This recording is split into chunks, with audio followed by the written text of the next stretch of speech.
મિત્રો, 19 ઓગસ્ટના દિવસે શ્રાવણ મહિનાનો ત્રીજો સોમવાર છે. આ દિવસે આ એક વસ્તુ જરૂર ખાઈ લેજો. આખું વર્ષ ખૂબ જ પૈસા આવશે. જી હા મિત્રો, શ્રાવણ મહિનાના ત્રીજા સોમવારની અને આ દિવસે રક્ષાબંધનનો પવિત્ર તહેવાર પણ છે. તો આપ સૌને ખૂબ સારી શુભકામનાઓ મિત્રો. શ્રાવણ મહિનાનો ત્રીજો સોમવાર અને આ ત્રીજા સોમવારે ખાસ કરીને વિશેષ શુભ યોગનું નિર્માણ થઈ રહ્યું છે. મિત્રો, કેટલાક ગ્રહો નક્ષત્રોનું એક સાથે મિલન થઈ રહ્યું છે, જેના કારણે મિત્રો આ દિવસે રવિ યોગ, શોભમ યોગ, સર્વોચ્ચ સિદ્ધિ યોગનું પણ નિર્માણ થઈ રહ્યું છે. મિત્રો, ભગવાન શિવને શ્રાવણ મહિનાનો ખૂબ જ પ્રિય છે અને આ દિવસે જો તમે આ એક વસ્તુ ખાઈ લેશો તો આખું વર્ષ તમને પૈસાની અછત નહીં થાય. ખૂબ ધનની પ્રાપ્તિ થશે. તમારા પર ભોળેનાથની હંમેશા કૃપા બની રહેશે. મિત્રો, આ દિવસોમાં તમે કંઈ કરો કે ના કરો, પણ 19 ઓગસ્ટના દિવસે એટલે કે શ્રાવણ મહિનાના ત્રીજા સોમવારના દિવસે આ એક વસ્તુ જરૂર ખાઈ લેજો. એ કઈ વસ્તુ છે જે તમારે ખાવાની છે તેની માહિતી વિડીયોમાં આગળ આપીશું. મિત્રો, આપણા શાસ્ત્રમાં શ્રાવણ મહિનાનો ખૂબ જ મહત્વ બતાવવામાં આવ્યું છે અને ભક્તો સનાતન ધર્મમાં શ્રાવણ મહિનાનું ખૂબ મહત્વ છે. શ્રાવણનો મહિનો હિન્દુ પાંચાંગનો વર્ષનો 5મો મહિનો હોય છે. આ મહિનો ભગવાન શિવને સમર્પિત હોય છે. શ્રાવણના આ પવિત્ર મહિનામાં ભક્તો દ્વારા 3 પ્રકારના વ્રત રાખવામાં આવે છે, જેમ કે શ્રાવણ સોમવાર, 16 સોમવારનો વ્રત, પ્રદોષ વ્રત.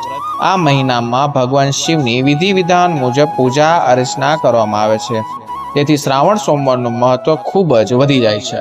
આ મહિનામાં ભગવાન શિવની પૂજા આરાધના કરવાથી આપણી બધી જ મનોકામનાઓ પૂર્ણ થઈ જાય છે. ધાર્મિક માન્યતાઓ અનુસાર શ્રાવણના મહિનામાં ભગવાન શિવની પૂજા કરવાથી બધા દુઃખ દર્દ મટી જાય છે. તેની સાથે જ શ્રાવણ સોમવારનું વ્રત રાખવાથી ભોળાનાથની વિશેષ કૃપા પ્રાપ્ત થાય છે. વિવાહિત મહિલાઓ અને વૈવાહિક જીવનને સુખમય બનાવવામાં અને અવિવાહિત મહિલાઓને સારા પતિ માટે શ્રાવણમાં શિવજીનું વ્રત રાખે છે. મિત્રો, શ્રાવણ મહિનાની શરૂઆત 5 ઓગસ્ટથી સોમવારના દિવસે થઈ ચૂકી છે અને તેની સમાપ્તિ પણ સોમવારના દિવસે થવાની છે. કહેવાય છે કે આ શ્રાવણ મહિનામાં જે કોઈ પણ ભગવાન ભોળેનાથની થોડીક પણ પૂજા કરી હશે તો તે ભક્તોની દરેક મનોકામનાઓ પૂરી થઈ જાય છે. તે વ્યક્તિના દરેક દુઃખ સમાપ્ત થઈ જાય છે અને તે વ્યક્તિના જીવનમાં સુખ, સમૃદ્ધિ અને ધન આવવાનું શરૂ થઈ જાય છે. મિત્રો, વિડીયોમાં આગળ વધીએ પહેલા આપ સૌને ખાસ વિનંતી છે, જો તમે પણ મહાદેવના સાચા ભક્ત હોય તો આ ચેનલને સબસ્ક્રાઇબ કરીને બેલ આઇકન દબાવી દેજો અને વિડીયોને લાઈક કરીને કમેન્ટમાં સાચા દિલથી હર હર મહાદેવ જરૂર લખજો, જેથી મહાદેવની કૃપા હંમેશા આપ પર બની રહે. માનવામાં આવે છે કે એક દિવસ પ્રકાશના રૂપમાં ભગવાન શિવ પ્રગટ થયા હતા અને શ્રાવણ મહિનાના ત્રીજા સોમવારના દિવસે જો તમે માત્ર પૂજા પાઠ કરો છો તો વિશ્વાસ રાખજો, જીવનમાં અપાર ખુશીઓ પ્રાપ્ત થશે. મિત્રો, આપણે દરેક પ્રકારના ઉપાયો કરીએ છીએ, પરંતુ અજાણતા એવી ભૂલો કરી બેસીએ છીએ જેના કારણે પુણ્ય પ્રાપ્તના બદલે આપણને પાપના ભાગીદાર બની જતા હોઈએ છીએ અથવા આપણી પૂજા જ નિષ્ફળ થઈ જતી હોય છે. એવામાં એ કઈ ભૂલ છે જે ભૂલથી પણ ના કરવી જોઈએ? તેનાથી કઈ રીતે બચી શકાય, ચાલો એ પણ જાણી લઈએ. મિત્રો, સૌથી પહેલા અમે તમને બતાવી દઈએ કે જ્યારે પણ તમે શિવાલયમાં જાઓ છો અને શિવલિંગ પર જળ અર્પિત કરો છો અને જ્યાંથી જળ અર્પિત થઈને પડતું હોય છે તેને ક્યારેય પણ પગ ના અડે એનું ધ્યાન ખાસ રાખવું જોઈએ. તેને આપણે અમૃત કહીએ છીએ. તેને ક્યારેય પણ પગ વડે સ્પર્શ ના કરવો જોઈએ. તે અમૃતને પગ અડવાથી ખૂબ જ દોષ લાગે છે. તમારું સ્વાસ્થ્ય પણ ખરાબ થઈ શકે છે. બીજી વાત છે કે તમે જોયું જ હશે કે શિવજીની સંપૂર્ણ પરિક્રમા નથી કરી શકતા અથવા નહીં કરી શકતી. અડધી પરિક્રમા જરૂર કરી શકાય છે અને એ વાતનું પણ ધ્યાન રાખવું કે ભૂલથી પણ શિવલિંગ પર તુલસીના પાન અર્પિત ના કરવા. જોકે દરેક ભગવાનને ભોજન અર્પણ કરતી વખતે તુલસીના પાનનો ઉપયોગ કરવામાં આવે છે. પરંતુ ભોળાનાથની પૂજામાં તુલસીનો ઉપયોગ થતો નથી, કારણ કે શાસ્ત્રો અનુસાર ભગવાન શિવે તુલસીના પતિ અસુર જલંધરનો વધ કર્યો હતો, જેના કારણે તુલસીએ પોતાનો ગુસ્સે થઈને ભગવાન શિવની પૂજાને ઇનકાર કર્યો હતો. તેથી જો તમે ભગવાન શિવની પૂજામાં તુલસીનો ઉપયોગ કરો છો તો તમને પૂજાનું ફળ નહીં મળે. ક્યારે પણ અજાણતા કે જાણતા લોકો શિવલિંગ પર સિંદૂર અર્પિત કરી દેતા હોય છે, હળદર અર્પિત કરી દેતા હોય છે. આ બધી સ્ત્રીઓની શોભનીય અને શ્રૃંગારની વસ્તુ માનવામાં આવે છે અને ભોળેનાથ તો વૈરાગ્ય છે, તો મહાદેવને આ વસ્તુઓ ક્યારેય અર્પિત ના કરવી જોઈએ. મિત્રો, આપણે જે પૂજા કરીએ છીએ તેમાં પ્રભુની ભક્તિમાં વધારે ડૂબી જતા હોઈએ છીએ. તે સમયે પણ ઘણી એવી ભૂલો થઈ જતી હોય, એવામાં ધ્યાન રાખો. એક તો સફેદ કે લાલ રંગના વસ્ત્ર પહેરીને તમે પૂજા કરી શકો છો. સંભવ હોય તો જ્યારે તમે શિવલિંગ પર જળ અર્પિત કરી રહ્યા હોય તો સાથે દૂધ, ઘી, દહીં, મધ, શક્કર, શણ, ફૂલ, ધતુરા પણ અર્પિત કરી શકો છો, પરંતુ શિવલિંગ ઉપર પ્રસાદ ના અર્પણ કરવો. જો પ્રસાદ અર્પણ કરવો હોય તો તેને નીચે કોઈ વસ્તુ રાખીને કરવો. શિવલિંગ ઉપર ચડાવેલો પ્રસાદ તમે ગ્રહણ નથી કરી શકતા, કારણ કે શિવપુરાણમાં 22મા અધ્યાયમાં કહેવામાં આવ્યું છે કે શિવલિંગ પર ચડાવેલો કોઈ પણ પ્રસાદનો અધિકાર માત્ર ચંડિકેશ્વરનો હોય છે. શાસ્ત્રો કહે છે કે ભૂત પ્રેતના વડેરા એવા ચંડેશ્વરની ઉત્પત્તિ શિવજીના મુખેથી થયેલી છે. તે હંમેશા શિવજીની આરાધનામાં લીન રહેતા હોય છે અને એટલા શિવલિંગ પર ચડાવવામાં આવેલો પ્રસાદ તેના ભાગનો ગણવામાં આવતો હોય છે. આથી જો અન્ય કોઈ પણ વ્યક્તિ પ્રસાદ ખાય તો ભૂત પ્રેત માટેનો અંશ ખાઈ રહ્યો છે એવી સમજણ છે. એટલે શિવલિંગ પર અર્પણ કરવામાં આવેલો પ્રસાદ ભલે પછી તે ફળ, મીઠાઈ, ભાંગ, દૂધ કે અન્ય ગમે તે સ્વરૂપમાં પણ કેમ ન હોય, પછી ખાવું જોઈએ એવા પ્રકારની માન્યતા પ્રવૃત્ત છે.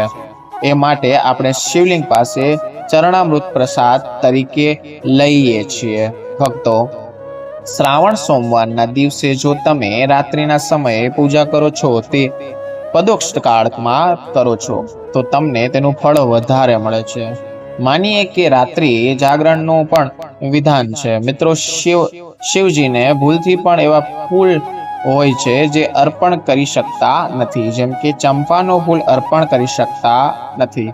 તમે જ્યારે પણ શિવજીની પૂજા કરો છો તો શિવજીની સાથે પાર્વતીની પૂજા કરો છો, તો બંનેના આશીર્વાદ એક સાથે મળે છે. બીલીપત્ર પણ અર્પણ જરૂર કરજો, કેમ કે તેના વગર પૂજા અધૂરી ગણાય છે. બીલીપત્ર પર તમે ચંદન કેસરીથી ઓમ લખીને, રામ લખીને, પછી કે શિવલિંગ ઉપર ઓમ નમઃ શિવાયનું રટન કરતા બેલપત્રને ઊંધું કરીને અર્પણ કરો. સાથે જ શિવજીની પૂજામાં અક્ષર જરૂર અર્પણ કરો. અક્ષર અર્પણ કરવાથી જીવનમાં ક્યારેય પણ ધનની અછત થતી નથી. ચોખા તૂટેલા ના હોય એ વાતનું પણ ધ્યાન રાખવું. સાથે શિવજીની પૂજામાં એકદમ કાળા વસ્ત્ર પહેરીને પૂજા ના કરવી જોઈએ. તેનાથી ભગવાન શિવ ક્રોધિત થઈ જાય છે. તેથી હંમેશા ભગવો રંગનો વસ્ત્ર પહેરીને જ ઈશ્વરની આરાધના, ભક્તિ, સાધના, પૂજા પાઠ, વ્રત વગેરે કરવું જોઈએ. ભક્તો, ભગવો રંગ ખૂબ જ શુભ અને મંગલકારી માનવામાં આવે છે. તેને જોઈને અનેક શક્તિઓ સક્રિય થઈ જાય છે. ભક્તો, શ્રાવણ સોમવારના દિવસે સૂર્યોદય પહેલા ઉઠી જવું જોઈએ. વ્રત વગેરેના 8 વાગ્યા પછીનું સ્નાન અશુભ માનવામાં આવે છે. એટલા માટે 8 વાગ્યા પહેલા સ્નાન નદી વગેરેથી મુક્ત થઈ જવું જોઈએ. તેનાથી મહાદેવ પ્રસન્ન થઈ જાય છે.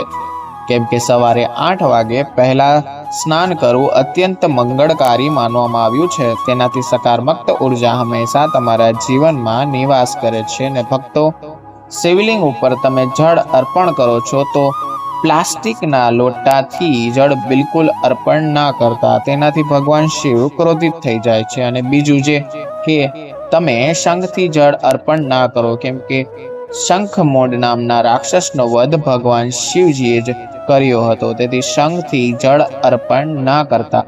નહીતર ભગવાન શિવ નારાજ થઈ જાય છે, તમારી પૂજા સ્વીકાર નહીં કરે. અને ખાસ આવા શુભ દિવસોમાં લડાઈ ઝઘડા કે અશુદ્ધ વાણીનો ઉપયોગ ના કરવો જોઈએ. કોઈને પણ અપશબ્દો ના કહેવા જોઈએ. મિત્રો, આજ શ્રાવણ સોમવારના દિવસે વ્રત રાખો. જો વ્રત ના કરી શકો તો આ દિવસે સાત્વિક ભોજન લો. માંસ, મદિરા, લસણ, ડુંગળી વગેરેનું બિલકુલ પણ સેવન ના કરો. અને આ દિવસે જેમ બને તેમ ઓમ નમઃ શિવાયનો મંત્રનો જાપ કરો. જેટલો વધારે તમે જાપ કરશો, તમે એટલા શિવજીના નજીક રહેશો. તેટલી જલ્દી મહાદેવની કૃપા તમને જરૂર મળશે. કેમ કે આખું વર્ષ આપણે શ્રાવણ સોમવારના દિવસની રાહ જોતા હોઈએ છીએ. તેથી આપણે આ દિવસને કઈ રીતે છોડી શકીએ મિત્રો? તમે જ કહો. તેથી શિવજીને પ્રસન્ન કરવા શ્રાવણ સોમવારના દિવસે તેમની પૂજા આરાધના જરૂર કરવી જોઈએ. મિત્રો, આ સિવાય એવી ઘણી વસ્તુઓ છે જે શિવજીની પૂજા આરાધનામાં મહત્વપૂર્ણ છે. જેમ કે શિવજીની પૂજામાં અરબી જરૂર અર્પણ કરવી જોઈએ. અને પૂજા સમાપ્ત થાય ત્યારે દાન દક્ષિણા જરૂર આપો.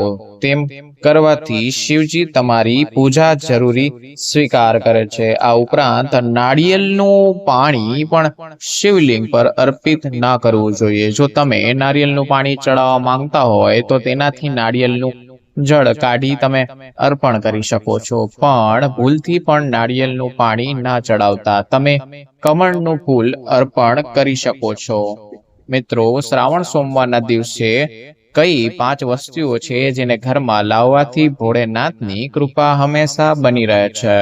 મિત્રો, ભગવાન શિવ આ વસ્તુઓ સાથે તમારા ઘરે પ્રવેશ કરે છે. તો ચાલો જાણીએ ભક્તો, શ્રાવણ સોમવારના દિવસે ભગવાન શિવનું ડમરું ઘરે અવશ્ય લાવવું જોઈએ. આ દિવસે ભગવાન શિવની પૂજામાં ડમરું અવશ્ય વગાડવું જોઈએ. તેનાથી ભગવાન શિવ પ્રસન્ન થાય છે. અને હંમેશા ભગવાન શિવ પાસે ડમરું હંમેશા રાખવું જોઈએ. જો મિત્રો તમારા ઘરે ભગવાન શિવની મૂર્તિ કે તસવીર ના હોય તો ખાસ મોકા પર એટલે કે શ્રાવણ સોમવારના દિવસે શિવ પરિવારને ઘરમાં જરૂર લાવો. તેની સાથે ભગવાન શિવની કૃપા હંમેશા તમારા પર બની રહે છે. શ્રાવણ સોમવારના દિવસે રુદ્રાક્ષ ઘરે જરૂર લાવો. શિવ પુરાણ અનુસાર એકમુખી રુદ્રાક્ષ સાક્ષાત ભગવાન શિવનું રૂપ છે. તેને ગળામાં ધારણ કરવાથી મનુષ્યની દરેક ઈચ્છાઓ પૂરી થાય છે. જો આ રુદ્રાક્ષની પૂજા કરીને ધનનું સ્થાન એટલે કે તિજોરીમાં રાખવામાં આવે તો ધન સંબંધિત તકલીફો દૂર થઈ જાય છે. પરંતુ શ્રાવણ સોમવારના દિવસે રુદ્રાક્ષ ઘરમાં હોવું પણ ખૂબ જ શુભ અને મંગલકારી માનવામાં આવે છે. મિત્રો, શ્રાવણ સોમવારના દિવસે તમે મહામૃત્યુંજય યંત્ર ઘરે લાવો છો અને પૂજા સ્થાન પર સ્થાપિત કરીને તમે રોજ તેની પૂજા કરો છો તો ઘરમાં હંમેશા સુખ સમૃદ્ધિ બની રહે છે. અને તેની સાથે ભગવાન શિવ પણ ઘરમાં વાસ કરે છે. દોસ્તો, શાસ્ત્રો અનુસાર માનવામાં આવે છે કે ત્રિશૂળ કોઈ મંદિરમાં ભેટ કરવામાં આવે તો આપણા પોતાના હાથે લગાવવામાં આવે તો આવા વ્યક્તિને જન્મો જન્મની ગરીબીનો સામનો નથી કરવો પડતો. ભગવાન શિવની કૃપા આવા વ્યક્તિ પર હંમેશા બની રહે છે. શ્રાવણ સોમવારના દિવસે મંદિરમાં એક ત્રિશૂળ જરૂર આપો. ખાસ શ્રાવણના દિવસે આ કાર્ય કરજો તો વધારે મહત્વ રહેશે.